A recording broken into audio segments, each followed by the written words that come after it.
नमस्कार। राजनीतिक खबरों के सबसे दिलचस्प ठिकाने में मैं रूपेश मिश्रा आप सभी का स्वागत करता हूं। राजस्थान कांग्रेस के नेताओं को जिस घड़ी का लंबे अरसे से इंतजार था वो घड़ी अब नजदीक आती नजर आ रही है। दरअसल अब आला कमान ने यह तय कर लिया है कि राजस्थान में लंबे अरसे से छिड़ी आ रही पायलट बनाम गहलोत की इस जंग को आखिरकार खत्म किया जाए। दरअसल इसी सिलसिले में आज शाम 6 बजे केसी वेणुगोपाल और प्रदेश प्रभारी अजय माकन दिल्ली से सड़क मार्ग से रवाना हुए हैं।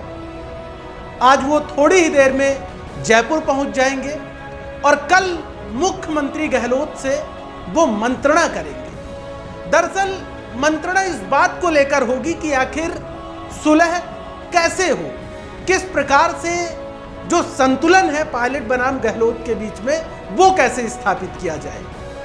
इसी बीच खबर यह भी है कि आला कमान की ओर से भी दो टूक संदेश मुख्यमंत्री गहलोत के पास भिजवाया जा रहा है कि जल्द से जल्द जो ये जंग चल रही है इसका समाधान कर लिया जाए, क्योंकि पंजाब में भी हालात बेहद विकट थे। कैप्टन अमरिंदर सिंह अपनी बातों पर अड़े हुए थे तो सिद्धू की अपनी मांगे थी, लेकिन इस अंतर्द्वंद के बीच भी आला कमान ने कठिन और बड़ा फैसला लिया। लिहाजा कहा जा रहा है कि कुछ इसी प्रकार का फैसला अब राजस्थान में भी आला कमान लेने वाला है। लेकिन इन सबके बीच एक बार बात कर लेते हैं कि आखिर चुनौतियां क्या यहीं पर खत्म हो जाएंगी या यहां से कुछ नई चुनौतियां पैदा हो जाएंगी। दरअसल आपको बता दें कि मुख्यमंत्री गहलोत के लिए यह डगर इतनी आसान नहीं है, क्योंकि सचिन पायलट कैंप को अब सिर्फ और सिर्फ पाना ही है, खोने के लिए कुछ नहीं है। लेकिन मुख्यमंत्री गहलोत के समक्ष अब मुश्किलात इसलिए पैदा होगी क्योंकि यदि बात करें मंत्रिमंडल विस्तार की तो मंत्रिमंडल विस्तार में अभी यदि मौजूदा वक्त की बात करें मंत्रिमंडल की तो अभी मुख्यमंत्री गहलोत समेत कुल 21 मंत्री हैं।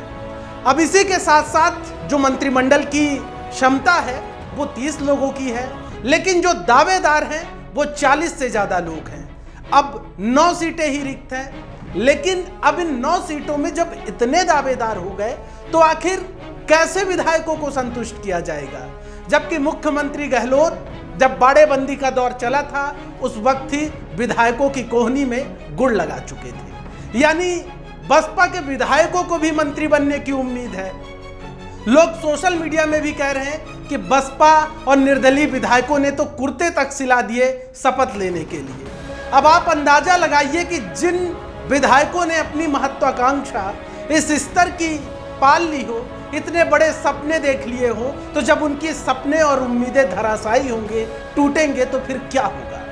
वही होगा जिस बात को मुख्यमंत्री गहलोत का डर है। ज्यादातर विधायक पाला बदलेंगे, यानी विधायकों का जो मुख्यमंत्री गहलोत के प्रति आस्था है वो कमजोर होगी, टूटेगी। इसका सीधा फायदा सचिन पायलट को मिलेगा, यानी फिर कैंप बदलने का जो सिलसिला है वो जारी हो जाएगा। और इस बात को मुख्यमंत्री गहलोत बखूबी जानते हैं और यही डर मुख्यमंत्री गहलोत को सबसे ज्यादा सता रहा है, जिसका नतीजा है कि अभी तक मंत्रिमंडल विस्तार की प्रक्रिया को वो लगातार टालते रहे। लेकिन अब आला कमान के दबाव के बाद अब इस बार ये लग रहा है कि मंत्रिमंडल विस्तार और राजनीतिक नियुक्तियों का पिटारा खुलकर रहेगा। नहीं तो क्या जरूरत थी कि एकाएक वेणुगोपाल और अजय माकन जयपुर आते मुख्यमंत्री गहलोत से बातचीत करने के लिए। दरअसल जानकारी यह भी मिली कि पहले आला कमान की ओर से यह संदेश भेजा गया कि मुख्यमंत्री गहलोत स्वयं दिल्ली आए और उनसे बातचीत हो,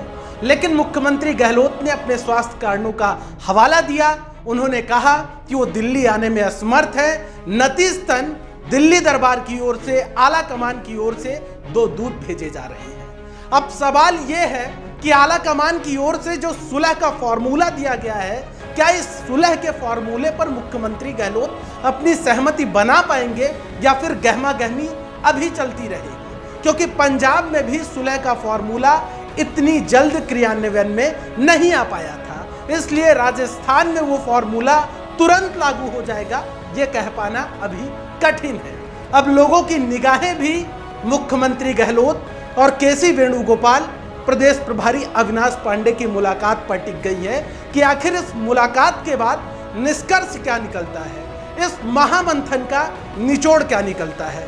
जाहिर तौर पर बात देखने वाली ये होगी कि पायलट गहलोत के बीच वो सुलह का फॉर्मूला क्या होता है, क्योंकि पंजाब और राजस्थान की जो राजनीतिक परिस्थितियां हैं वो बिल्कुल अलग हैं। इसलिए राजस्थान में वो फॉर्मूला एज इट इज नहीं लागू किया जा सकता है। खैर, इंतजार करना होगा कल शाम का कि आखिर कल शाम तक कोई बीच का रास्ता निकल पाता है या फिर स्थितियां जस की तस बनी रहती है। दोस्तों, इस सियासी घटनाक्रम पर द फैक्ट इंडिया टीम की पैनी निगाहें बनी हुई हैं। हर बड़ी खबर सबसे पहले आपके समक्ष लेकर हाजिर होता रहूंगा। नमस्कार।